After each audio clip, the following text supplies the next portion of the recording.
Yo, how's it going, everybody? It's me, Arctic. Today's video, we're going to be looking at Yae's stats, skills, passives, and constellations. Now, I have already made a constellations video on her, so I'm not really going to talk about those much in this video, especially considering that they don't necessarily, make or break her kit. She's really kind of a C0 type of character, unless you really want to whale all the way for C6. Now, this was all information from my dreams, because Yae whispered into my ear over last night, over the last few days. Yae has been whispering in my ear, telling me some random information, so take everything with a grain of salt, because a lot of this information could actually change before we get her in full release. For Yae Miko, she basically told me that we're going to be using the Vajrada Amethyst Silvers. Basically, these are the purple crystals from bosses and whatnot.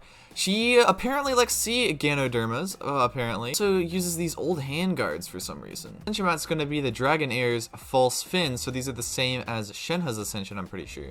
And as for skills, she uses Teachings of Light, old handguards, and also basically there's going to be a new boss that's actually going to be entering in the game. At least that's what Yae told me. Yae told me that she doesn't like any of the current bosses in the game. She doesn't like Dvalin, she doesn't like the wolf boss, she doesn't like the big old Ajdaha, she doesn't like Tartaglia, and she doesn't like Signora. So she wants her own boss and to be special, So this will be coming into the game probably with Yae, I would say. Yae's normal attacks, she has a string of 3 normal attacks that deal electro damage basically, and her charge attack multiplier is relatively good, I would say. I'd say she's definitely, if you want to kind of use her as a DPS, she's probably going to be more like charge attack heavy focused, I would say. Or just pop on the field, do maybe a charge attack or something before swapping off. Her normal attack multipliers aren't that crazy, but I think they might actually change these up a little bit more potentially. Unless these are already pretty well in line with Kokomi's auto attack multipliers, something like that, or whatever. But yeah, Yae Miko told me that her E skill basically creates a bunch of totems, which you're going to be able to get up to 3 charges of these, so don't worry. You're going to be able to retain 3 charges, and they take 9-ish seconds to basically regen a stack. Increase their damage based on the amount of other totems that are around them, and I believe, but these do appear to be single target. And also keep in mind that her first Ascension passive here is also going to decrease the cooldowns, and that's basically going to activate whenever elemental skill damage hits enemies, and this is for your whole party, I'm pretty sure.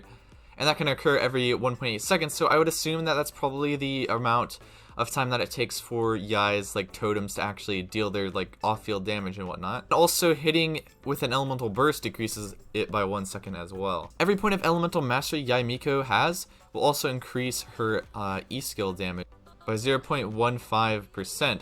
So that's basically going to convert EM to Yae. At least that's what Yae is saying that she wants.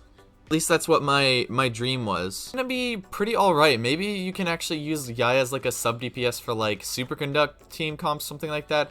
She would also work pretty well, I would say, with Elemental Mastery and whatnot, with her E skill in Taser comps, basically running Hydro main DPS, something like that, basically running a Tartaglia or Ayato potentially in the future as well. But not least, Yae Miko told me that her burst is actually gonna summon basically a fox for this first hit. Basically a skill damage multiplier right here. And then the Thunderbolt damage, I believe, is for each, if I'm not mistaken. Yeah, each Senho Sakura destroyed, this will create 1 descending Thunderbolt. So each of these Thunderbolts is going to be based on the amount of towers that you actually have. And so, based on the multiplier, it's a really high amount of damage if you have 3 or 4 totems actually on the field. That's actually going to be pretty cool.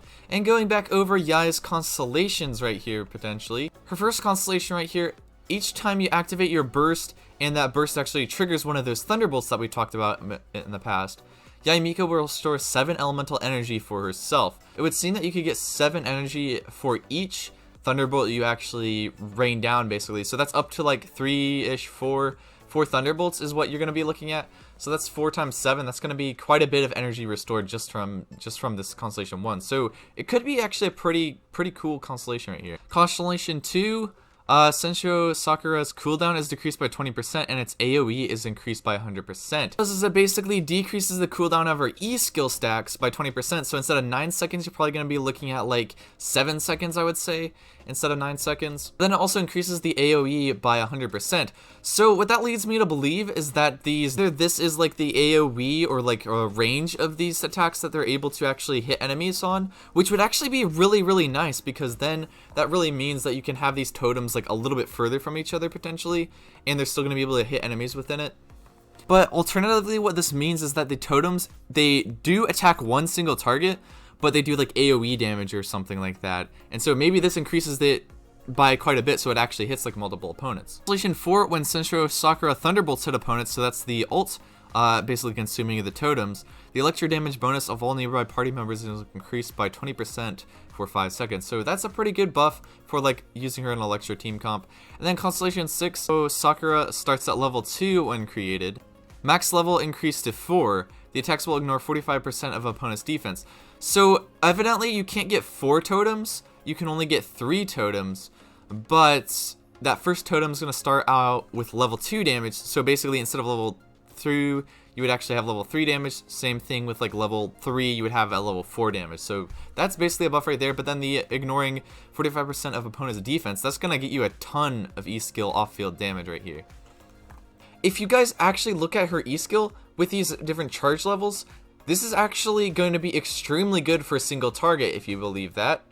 Because, for example, level 1, so let's just say 60% multiplier right here. It's going to be hitting the enemy at 60% of your attack, every whatever amount its like duration is, or like however many times it attacks or whatever. But if you have 2 of these on the field, they're going to be doing 75 times 2, because you're going to have 2 towers that are actually attacking.